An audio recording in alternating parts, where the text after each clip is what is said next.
Hello, this is Robert Rickover at Body Learning, and today my guest is Amy Ward Brimmer, who is an Alexander Technique teacher in Newtown and Philadelphia, Pennsylvania. She's been a teacher for about 17 years. She's been involved with the Alexander Technique for over 20 years. Um, she is also a certified childbirth educator and a doula, and she has trained in peer co-counseling and is working towards this certification in mindfulness-based stress reduction. And we're going to talk today. And she is also a parent of two daughters, one age 15, one age 19, and we're going to talk today about the usefulness of applying Alexander Technique principles uh, for someone who is a parent. Amy, welcome to the show. Hi, Robert. Happy to be here. Good to have you on the program. So, Amy, could you give our listeners just a short description of the Alexander Technique to start? Yes, Alexander Technique is a way of learning to move mindfully through life. It has the ability to help us identify ways that we're interfering with good use of ourselves, our bodies, and how we think in activity, so that we can reduce unnecessary tension and learn to move in ways that are poised and balanced and with less effort. And it's something that people who use their bodies for a living are study, folks who are performers, musicians, actors, dancers. And but it's good for all of us to become more aware of what we're actually doing as we're moving and doing activities. So it's a way of learning. It's not really a therapy, but it has therapeutic effects. And it's just a wonderful way to restore freedom and ease in your life. So, from my own experience of parenting, there are plenty of times when that process can take you off balance, and I have myself. I think I've done a better job by virtue of having Alexander training, but maybe you could talk a little bit then specifically about how this process, which is normally associated with performers or people with back pain or stiff shoulders, that kind of thing, how it would be particularly useful for parents. Well, there are a lot of ways that it helps, and there's some that are more in terms of parenting communication where it's applied. But initially, I think parents, especially mothers, which is what I'm more used to working with, would really find Alexander Technique helpful because it is a lot of physical work to raise a child. From being pregnant through the process of labor and then, nursing your newborn in the early weeks and months of parenting and the lack of sleep that comes with that first year or 6 months or so of having an infant, and then sort of all the way through the stages of growth. But the initial few years are physically really demanding on people, and there's a lot of bending and stooping and lifting and carrying. And if you think about it, it's athletic, really. Yeah, Just absolutely. every Yeah. day. Yeah. The physicality that you have to put into physically caring for your child. So in those ways, I think Alexander Technique is essential and really helpful, just as it would be for a marathon runner or classically trained opera singer or ballet dancer. It's physically quite demanding. So Hmm. from that standpoint, Alexander Technique shows you how to move efficiently and sort of move in a way that is specific to what's going on in the present moment.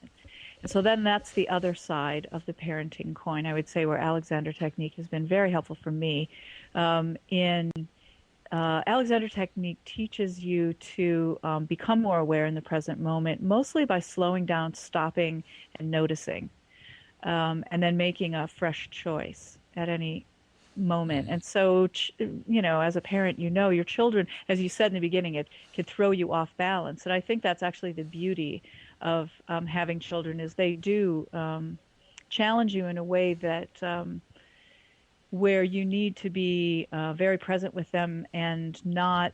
I'm trying to Well, maybe with not this struggling reactive. words, not so Not reactive. so reactive, yeah. Right. Yeah. So they certainly can push our buttons. As it's an intimate relationship. So anytime you have an intimate relationship, as you might with your spouse, your children are going to be able to get to you in ways that strangers can't, in a sense.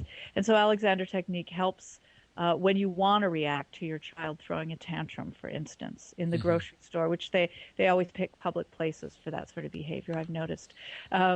It's it can add a lot of tension to your body. And so Alexander Technique for me has been a way to stop before I react. I cannot say that I've been able to do it 100% of the No. time, but it certainly gives you an option to stop before you react in a negative or harmful way, um, or just in an automatic way where you're not really there and available for your child.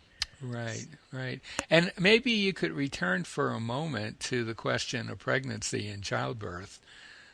Certainly, pregnancy poses huge balance issues for women in the sense that suddenly their weight distribution has shifted, Yes. and what I've seen from my work with pregnant women, which is not extensive, but I have several times, is a great tendency to arch the lower back Yeah. and kind of as a strategy for dealing with this unexpected or unused to weight in front. And of course, I think it's pretty common for pregnant women to end up with back pain at some point because of that. At a minimum, yeah. Well, well, not, yeah, Yeah. There, exactly. there are a lot of strains on the body during pregnancy, and that is probably the most common response to that growing uterus, that huge belly that we end up with as pregnancy comes to sort of the last trimester where you're really large. But throughout pregnancy, there's a couple of things going on. I mean, first of all, yeah, it's a challenge, but again, it's actually an opportunity to notice. And be able to go with the constant changes. So the thing with pregnancy is just as you get used to one stage of development, it starts to change again. And so you kind of are always shifting your weight. But the weight in front really does put a strain on the lower back. And so there is, that issue to deal with, and complicated by the fact that the hormones of labor soften the tendons and ligaments in the body, Right, right. which is Yeah. a good thing when it comes time to give birth, but it means that every supporting structure is really stretchy, and the muscles end up doing the work for, those supporting structures that are all stretched out, and that makes people pretty tired and achy, and can actually lead to some dysfunction even in the spine and stuff. So, yeah, it's Alexander Technique is definitely helpful for women in helping them negotiate that shifting center of gravity in the body. And Maybe it would be useful for our listeners if you said a word or two about how the technique does that.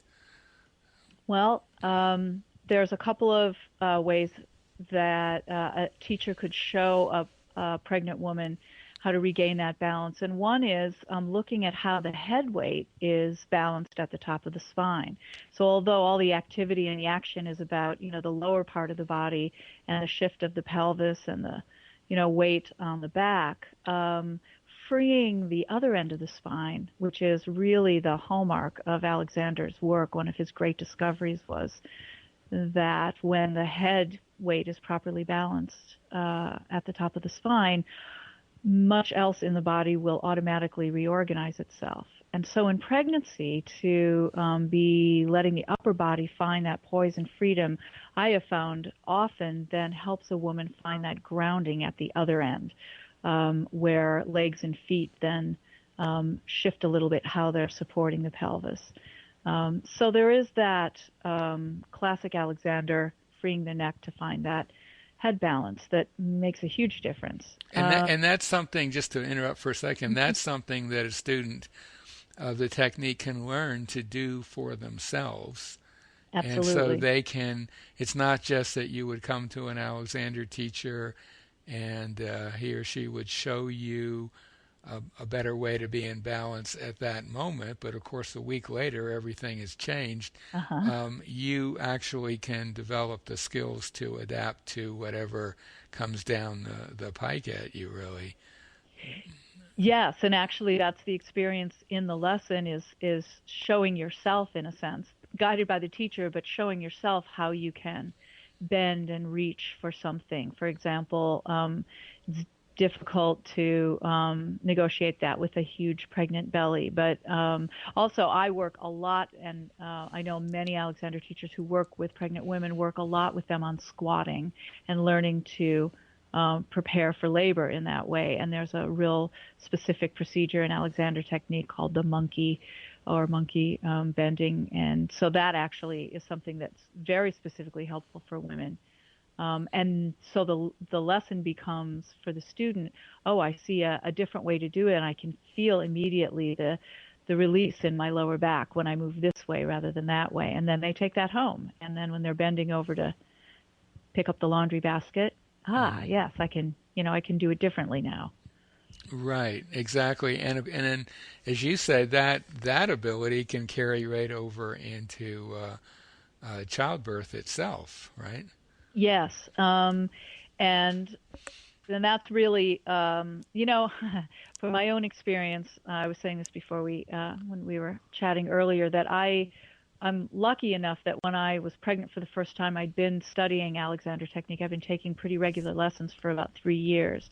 So when I was in labor, it was a lot more automatic for me to apply Alexander Technique, although I have to say that I don't really recall consciously thinking, I'm going to think my Alexander directions now. Or when I was in labor, I was real busy being in labor, Mm. but I was able to um, find a way to not react with excess tension to a labor contraction, for example. So it's sort of hard to directly teach someone how to use Alexander as childbirth preparation, but I have found that the students that have come to me in pregnancy have kind of automatically um, during labor found, oh, I remembered how we were on all fours during a lesson, for example, being on Hmm. your Right. hands and knees. And I found myself wanting to be in that position during labor.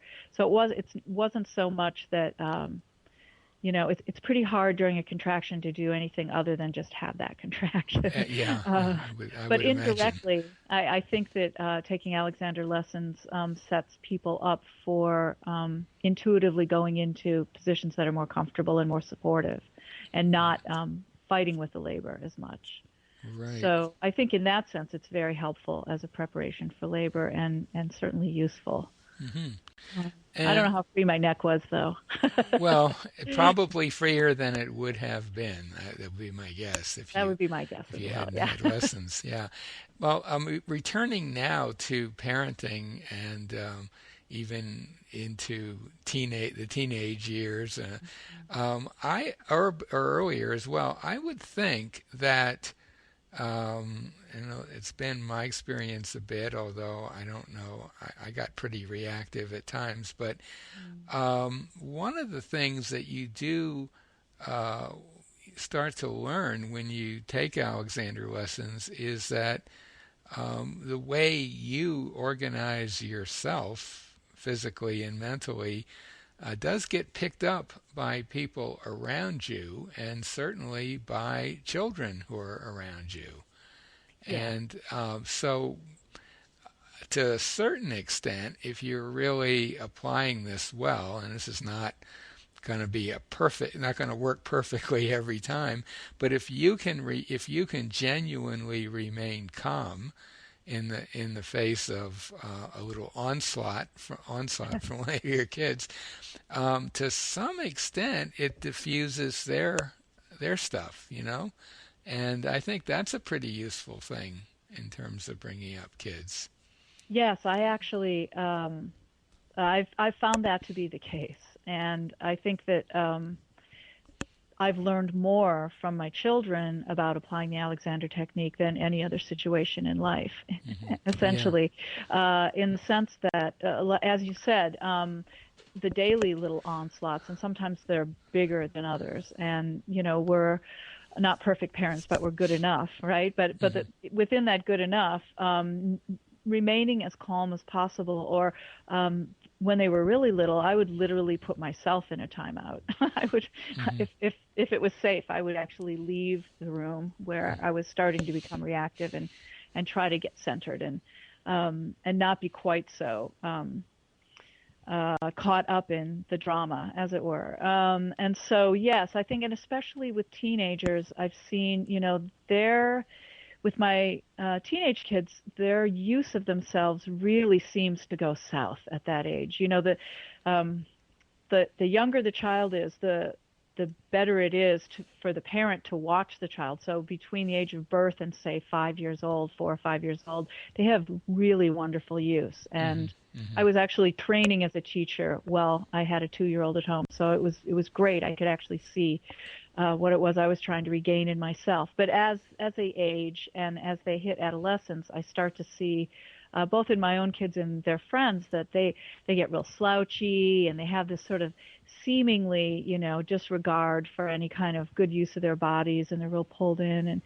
And I think that it's just because they're going through such rapid change, and they're so kind of having to get used to their changing bodies. It's a little bit like what we were saying about pregnancy, that, just when you kind of get used to one thing, then another thing's happening. And I think that what I've found with my slouchy teenagers is exactly what you described, that if I have great use, if I really try to pay attention to myself and use what I see them doing as a motivation to remember, just return to your own natural good balance, and I model that for them, they sometimes pick up on it. If I try to say, hey, don't sit like that, you're going to, it might not hurt now, but in 10 years you're going to regret it. That never works. They're never going to listen to that. Right. 10 years from now. Yeah, that's what's like that all a about? billion years ago, Yeah, right? yeah. Or ahead.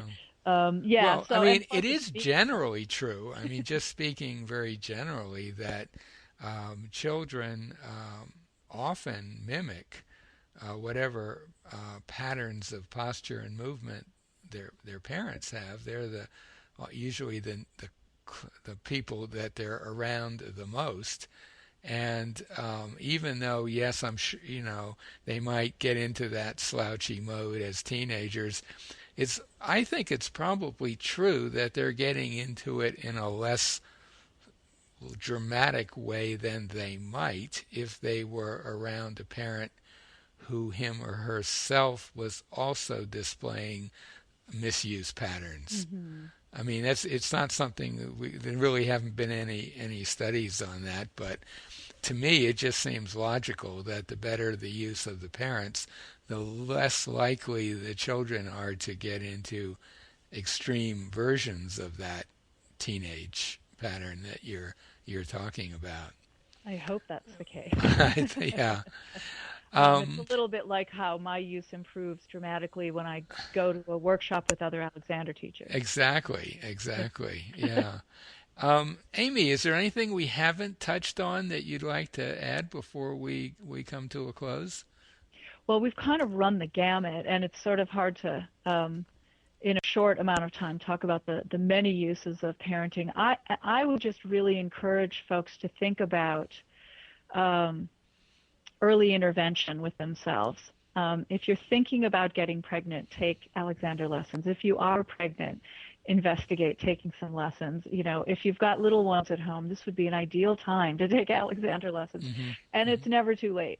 So, but I think that there's just, I'm struck again by what I kind of started with, is that parenting in the early years is really physically demanding, and it's not for the faint of heart. It's rightly described as one of the hardest jobs in the universe. And so, getting to know yourself and being able to use yourself efficiently and with ease will go a long way to, making the job easier. And also, as we're saying, really sets a great model for your child. So.